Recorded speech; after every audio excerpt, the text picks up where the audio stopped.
Thursday. Okay, there's a lot to explain here. Basically, at lunch, Patty hijacked my journal, then Holly, and Raleigh asked if they could hang out at my place. It was a bit unusual, but I didn't think too much of it. I should have. As it turns out, everyone went into my bedroom, locked me out, read my journals, and wrote in this one. Ugh! Why did they do that? Patty told me they only read two Dog Days and Last Straw. Honestly, I don't even remember why I told them that, but that's besides the point. Anyways, it's gonna take too long to update you on everything that's changed, so I'll let my doodles do the talking. Westview High School is my new school. Home of the Bulldog, really? Whatever. It's my new school. These are my friends, by the way. Honestly, I don't think I could have kept up this new me if I hadn't found them. Me and Riley may not be what we once were, but I don't know. I like this new style.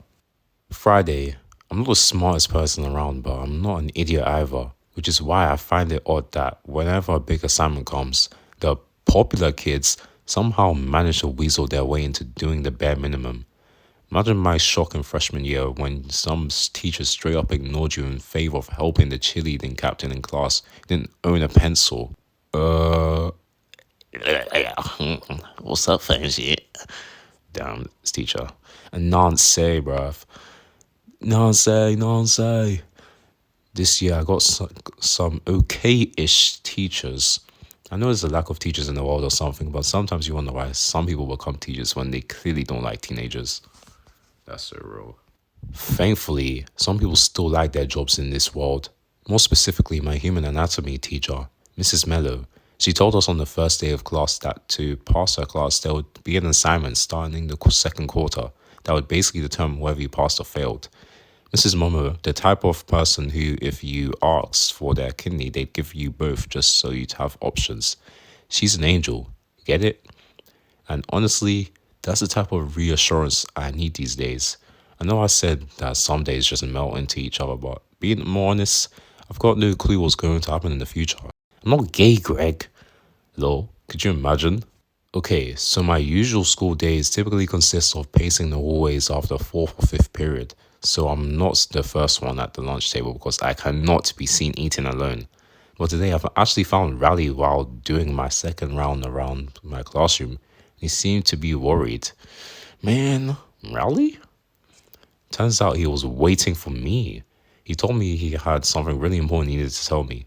I was confused since we hadn't really had any one-to-one conversations in a while, but I just nodded and followed him.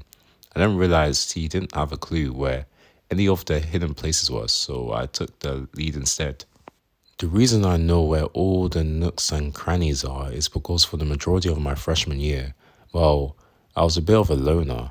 Don't get me wrong, I had my group of friends and other people would sometimes talk to me, but well, let's just say I had a lot of time to myself and my thoughts. Anyways, I ended up choosing the hallway in the science corner of the building. It's the definition of sticking out like a sore thumb. Once I made sure we were clear, Rowley began talking.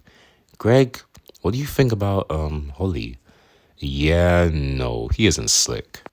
I wanted to be honest with Rowley and tell him that I've had a crush on Holly since middle school, but I couldn't actually get myself to say it. I'm not sure how to explain it, but I started thinking it over and well, now that me and Holly actually became friends, I got to know each other. It just wasn't what I expected. I don't hate Holly or anything, but they're just different than what I expected. Ugh. Yeah, I ended up blurting all that out to Rowley. Ugh. Why? He just listened, didn't really react. I asked him if he had a crush on her, and he told me he did. But that wasn't why he was asking me that.